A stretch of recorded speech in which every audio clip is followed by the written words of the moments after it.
Hey guys, Flight Attendant Joe here. In my living room, you like my little backdrop? I got the curtain closed there and I got my fireplace. There'll probably be cats running around or screaming or crying. One of them is psychotic, or kids yelling outside. I'm telling you this.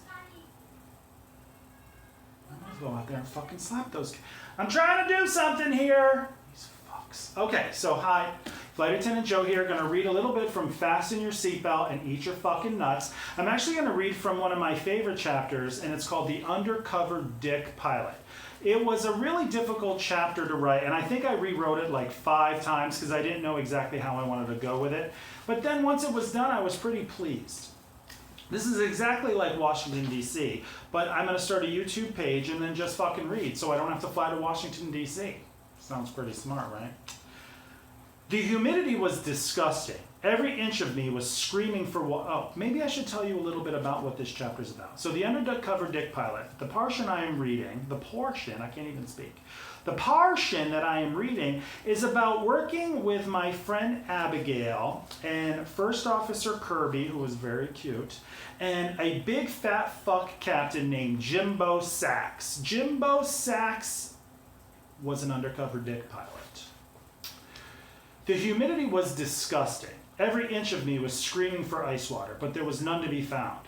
The only thing to refresh my thirst was the gin and tonic I held in my hand.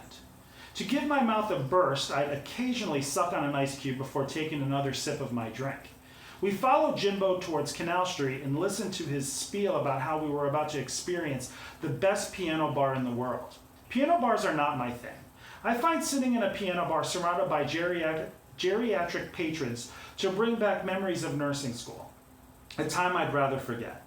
Jimbo wasn't my thing either, but here I was walking side by side with him and Abby, sipping my drink and agreeing with everything that came sputtering out of his mouth. I had been daydreaming about Kirby, he was pretty hot, as the three of us turned right onto Podra Street. Now, I don't know if it was the humidity, alcohol, or nicotine overdose, or the fact that Kirby had abandoned us. But the moment we turned the corner, Jimbo let his true self shine. Obama is ruining this country, destroying America. That's what he's doing. It snapped me out of my Kirby fantasy and landed me smack dab in the nightmare on Podra Street. How did we even get on the topic of Obama? I had no idea. While he continued his verbal assault on our 44th president, I racked my brain trying to remember how the conversation went from the piano bar to the president. How many drinks had I consumed? Was it enough to black out while walking down the street? Apparently it was. I looked over at Abby while she worked on her best impression of acting like she gave a fuck what he had to say. I cleared my mind and started focusing on everything he was saying. Abby walked between us as we made our way down the sidewalk. Jimbo finally let his guard down and I smiled knowing I had been right about him from the first moment I met his lard ass on the fucking jet bridge. We finally saw him for his true colors. I just didn't expect those colors to be such a nasty shade of bigot. His anger went beyond the president. What's this bullshit about Gay Pride Month? Why do the gays get a month? The blacks get a month? The gays get a month? When is it straight guy month?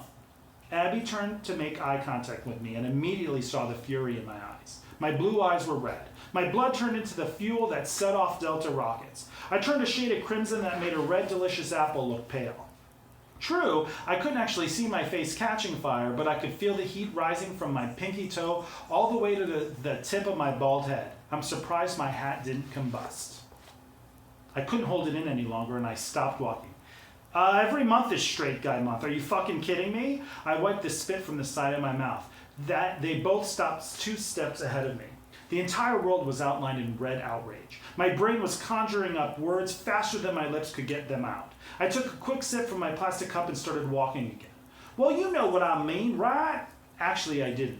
Everyone's got a month to parade around their flags, their pride, and all that shit. It's ridiculous. I decided to keep my mouth shut. Any further interactions with Jimbo would land me in jail and terminated from my job. I focused on walking, counting my steps, coming up with a game plan on getting out of the situation. There was no way in hell I'd spend another moment with this douchebag. Like a bad date, I had to get out quick.